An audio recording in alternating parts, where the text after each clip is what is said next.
Witam serdecznie na kolejnym dniu festiwalu All About Freedom.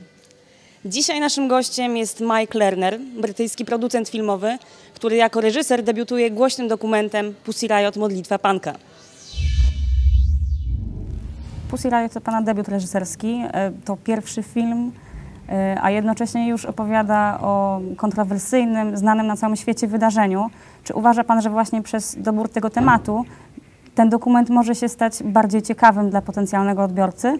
One of the things that drew me to initially to getting involved with this story is the way that sort of art and politics come together in a really kind of combustible way, and every subject you choose has got its own inherent value, and the fact they have this incredible international fame it has been a great advantage really to showing the film, because people are already familiar with the story, which is great. Skąd dowiedział się pan o Pussy Riot? In particular, the protest they did, the action they did in Red Square. So you have that amazing shot of them lined up in front of the Kremlin. So you know, one morning you open the newspaper and you see that image, and you know, you're just thinking, well, who the hell are these people? Funny that I think Pussy Riot work on a very instinctive level. People who perhaps have had not necessarily that much interest in what's going on in Russia suddenly are drawn to Pussy Riot. Young people attempting to sort of make big changes in society. So it was quite a simple decision in many ways. Jest pan producentem filmowym już od dłuższego czasu. Dlaczego zdecydował się pan zostać również reżyserem? It just felt instinctively that it's something I wanted to do. I mean, when you're producing lots of other projects, you know, it's very hard to give yourself specific time to concentrate on one film for such a period of time. Kiedy obejrzałam film, pomyślałam sobie, że na pewno było go trudno dokończyć. Chciałabym jednak zapytać, co było najtrudniejsze w jego realizacji?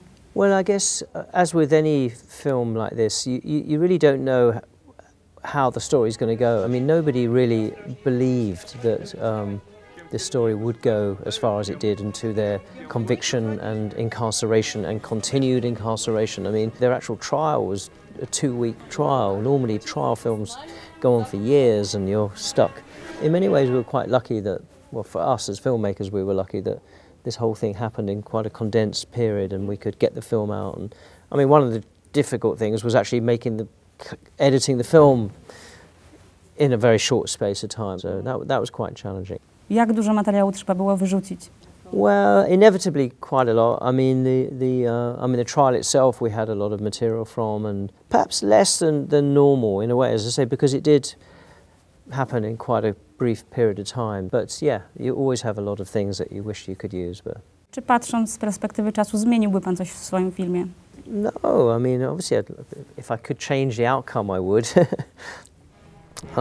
We were very lucky that we got the material we got, and we have the access we have. And Nadia, Masha, Katya's performance in the courtroom was just so monumental. It was so epic. Trial of Dostoevsky or Trial of Joan of Arc, or I mean, it seems to be just a timeless moment where people really rise to the occasion and rise to the challenge of the situation they're in. Z filmu wynika, że rodziny dziewczyn bardzo chętnie z panem współpracowały.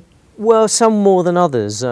As you can see in the film, Nadia's father is very supportive of her very much, and very eloquent and communicative about her role. And I think, you know, obviously Masha and Katya's parents were certainly not really in any way experienced in facing the media in this way, and certainly Masha's mother took a lot of persuade, and I think she eventually got to trust that what we were doing was in her daughter's and her interests. Nasz festiwal nazywa się All About Freedom, więc nie mogę nie zapytać pana o wolność. Jeżeli słyszy pan to pojęcie, to z czym ono się panu kojarzy? It's obviously the singly most important ambition that any human being can have, and that is to live in freedom. Freedom is very hard to win, but it's very easy to lose. Freedom is always taken. You're never given freedom by anybody. You have to take it.